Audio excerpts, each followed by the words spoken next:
అసలు నాకు పెళ్ళే అవ్వదు అనుకున్నారు. మా సొంత బ్రదరే, మా అన్నయ్య నాకు పెళ్ళే అవ్వదు అని అనుకున్న అతనే ఇప్పుడు నాకు పెళ్ళయింది.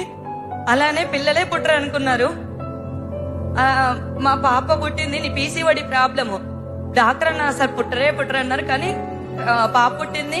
ప్రెగ్నెన్సీ డెలివరీ అయ్యే టైంకి ఇంకొక 6th ఏంటంటే అన్న కరోనా వచ్చిందన్న. డెలివరీ అయ్యే ముందు కరోనా వచ్చింది. అప్పుడు నేను లాస్ట్ స్టేజ్ కి వాట్సాప్ లో మెసేజ్ చేశాను. నాకు ఇప్పటికీ ఇంకా గుర్తు. ప్రే చేయండి నా గురించి, 10th మంత్ ప్రెగ్నెన్సీ ప్రే చేయండి అంటే అన్న నాకు కనపడగానే ఆ మెసేజ్ చేసింది మీరైనా సిస్టర్ అన్నారు. అంటే ఎంత బాగా ప్రే చేశారు. ప్రతి ఒక్క మెసేజ్ కూడా అన్న ప్రే చేస్తున్నారన్న విషయం నాకు అప్పుడు అర్థమైంది. థ్యాంక్ యూ అన్న, మీ ప్రేయర్స్ ని బట్టి మేము ఇప్పుడు ఇక్కడ ఉన్నామన్నా. థ్యాంక్ యూ సో మచ్ అన్న. అన్న మేము హైదరాబాద్ వచ్చినప్పుడు మేము అసలు ఏ చర్చికి వెళ్ళాలి దేవా, ఎక్కడికి వెళ్తున్నా మాకు నచ్చట్లేదు. కానీ ఏ చర్చికి వెళ్ళాలన్నప్పుడు దేవుడు ఇక్కడికి తీసుకొచ్చే 2018 నుంచి ఇక్కడికి వస్తున్నాము. హరారా కళాభవన్ నుంచి వస్తున్నాము. ఇప్పటి వరకు కూడా నమ్మకంగా ఆయనే ఎంత దూరమైనా తీసుకొని వస్తున్నాడు. దాన్ని బట్టి దేవునికే కోట్లాది స్తోత్రములు.